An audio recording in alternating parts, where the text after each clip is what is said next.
कोई भी so called secular party जो है वो कभी भी मुसलमानों के फेवर में नहीं थी, और ये सो कॉल्ड सेकुलर पार्टियां जो हैं वो मुसलमानों की दुश्मन है। तभी तो बुलडोज़र जब चलता है तो कोई आवाज़ नहीं उठाता, जब लिंचिंग होता है तो कोई आवाज़ नहीं उठाता। कि बीजेपी के भक्तों के जैसा टीएमसी का भक्त बनकर इनको वोट देते रहिए, और शायद वो हाल ना। श्रीमती ममता बनर्जी चीफ मिनिस्टर जो है बंगाल की, वो इतने मेहरबान हैं आरएसएस और बीजेपी वालों से कि उनका एक स्टेटमेंट भी आया था कुछ दिन पहले कि आरएसएस में सब खराब नहीं है। उनका स्टेटमेंट ये भी आया था कि मोदी जी अच्छे हैं, बाकी कुछ लोग खराब हैं। तो ये मोहब्बत जो है ये नई नहीं है, ये बहुत पुरानी मोहब्बत है। कल का हाल ऐसा हो गया है कि आए दिन मोहन भागवत यहाँ आते रहते हैं और मुसलमानों के खिलाफ ये आरएसएस का शाखा यहाँ धड़ल्ले से खोल रहे हैं, और ममता बनर्जी को बाकायदा ममता बनर्जी उनको सिक्योरिटी, पुलिस, एडमिनिस्ट्रेटिव डिपार्टमेंट उनके पीछे उनके सिक्योरिटी के लिए लगा देती है। और आप कह रही हैं कि मुसलमानों से मोहब्बत है। जो मुसलमान कभी आरएसएस का नाम तक नहीं सुना था, मगर ममता बनर्जी के आने के बाद, ये टीएमसी सरकार आने के बाद आरएसएस के तकरीबन 4000 से भी ज़्यादा छोटे बड़े आरएसएस के ऑफिस शाखा यहाँ खुल चुके हैं। मुसलमान को लेकर चल रही बंगाल पे, तो यहाँ एमआईएम की क्या ज़रूरत है? आपको किसने कहा कि श्रीमती ममता बनर्जी जो हमारी वेस्ट बंगाल की चीफ मिनिस्टर है वो मुसलमान को लेके चल रही हैं? किसने कहा? आपको पता नहीं है कि सीपीआईएम के दौर में हमने कभी आरएसएस का नाम तक नहीं सुना था, मगर ममता बनर्जी के आने के बाद, ये टीएमसी सरकार आने के बाद आरएसएस के तकरीबन 4000 से भी ज़्यादा छोटे बड़े आरएसएस के ऑफिस शाखा यहाँ खुल चुके हैं। If I am not wrong, Birbhum में इसका हेड ऑफिस है। बीरभूम में इसका आरएसएस का सबसे बड़ा हेड ऑफिस है बंगाल में।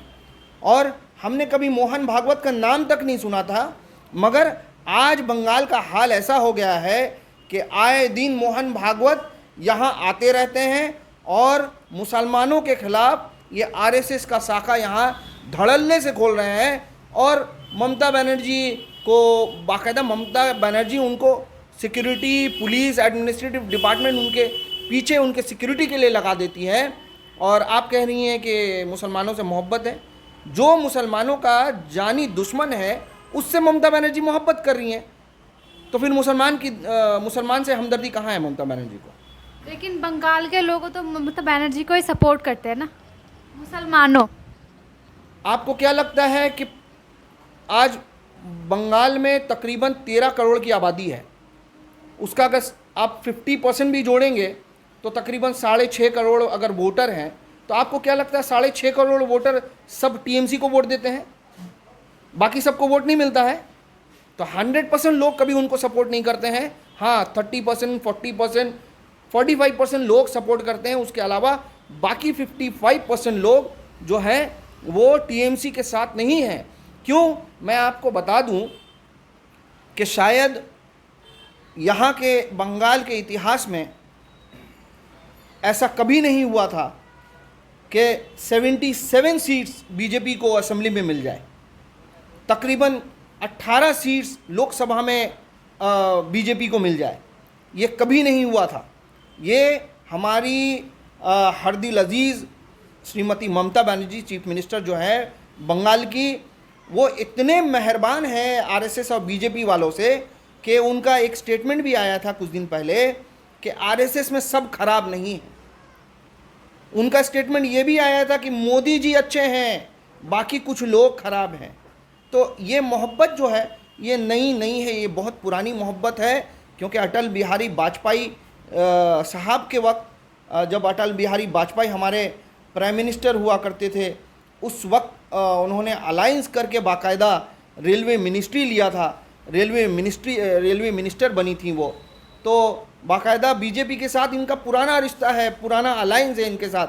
अब आप समझ सकते हैं पुराना रिश्ता है तो कहीं ना कहीं तो वो उनका साथ देंगी। और रहा सवाल मुसलमान का, तो चाहे वो बंगाल हो, चाहे वो हिंदुस्तान का किसी भी कोना हो, कोई भी सो कॉल्ड सेकुलर पार्टी जो है वो कभी भी मुसलमानों के फेवर में नहीं थी, और ये सो कॉल्ड सेकुलर पार्टियां जो हैं वो मुसलमानों की दुश्मन है। तभी तो बुलडोज़र जब चलता है तो कोई आवाज़ नहीं उठाता, जब लिंचिंग होता है तो कोई आवाज़ नहीं उठाता। तो कहाँ से हमारे सब हमदर्द हैं? आज राजस्थान में कांग्रेस की सरकार है, अशोक गहलोत की सरकार है, मगर वहाँ पर आप देखिए जुनैद और नासिर को किडनैप करके ज़िंदा जला दिया गया। मगर अशोक गहलोत की सरकार 1 महीना हो गई आज, मगर अभी तक वो जो मोनू मनेसर है वो पकड़ा नहीं है गया। तो कहाँ है इंसाफ मुसलमानों के साथ? मुसलमानों के जज्बातों के साथ खेला जाता है और मुसलमानों को सिर्फ और सिर्फ एक वोट बैंक बनाकर इस्तेमाल किया जाता है। हमारा सिर्फ AIMIM का सिर्फ एक ही गुजारिश है, आदिवासी हो, दलित हो, मुसलमान हो या जितने भी लोग जो मजलूम हो, उनसे मेरी एक ही गुजारिश है कि अभी भी वक्त है, आप समझ जाइए और अच्छे और बुरे में फ़र्क समझिए। जो आपके लिए दिन रात आवाज़ उठाता है पार्लियामेंट में, असेंबली में, उनका साथ दीजिए, ना कि इन नाकारे लोगों का। पंचायत चुनाव को ध्यान में रखते हुए ममता बनर्जी ने अपने मंत्रियों को जिला लेवल पर हैंडल करने को बोला है, तो आप उनसे कैसे मुकाबला कर पाएंगे? End of the day voter जो होता है ना, वोटर वो मायने रखता है। आज देखिए, हमने इससे पहले हुकूमत जो है CPIM की देखी है, 34 साल का हुकूमत था वो, उसके बाद ये फना हो गया। आज उसका नामो निशान मिट चुका है बंगाल से। और हमारी चीफ मिनिस्टर श्रीमती ममता बनर्जी की जो ये सरकार है, ये 3rd टर्म अभी हुआ है। तो मुझे ऐसा लगता है कि शायद ये 4th टर्म पूरा नहीं कर पाएगी। ये वजह ये है कि इन्होंने जो जिम्मेदारी अपने मंत्रियों को दिया है कि आप पंचायत और कॉरपोरेशन को देखिए और ये तमाम सीटें इनको वापस मिलनी चाहिए। तो ये आवाम जो है, आवाम को कुछ नहीं चाहिए, आवाम को उनका रोटी कपड़ा और मकान चाहिए। एक आम आदमी के लिए उसकी जो ज़रूरत है वो पूरी हो जाए, बस सरकार से और कुछ नहीं चाहिए। तो मैं आपसे ये सवाल करता हूँ, आपके ज़रिए से ये सवाल करता हूँ तमाम उन मुसलमानों से, तमाम बंगाल के लोगों से, चाहे वो किसी भी मज़हब से ताल्लुक़ रखते हों, कि आपके लिए TMC सरकार ने क्या किया है।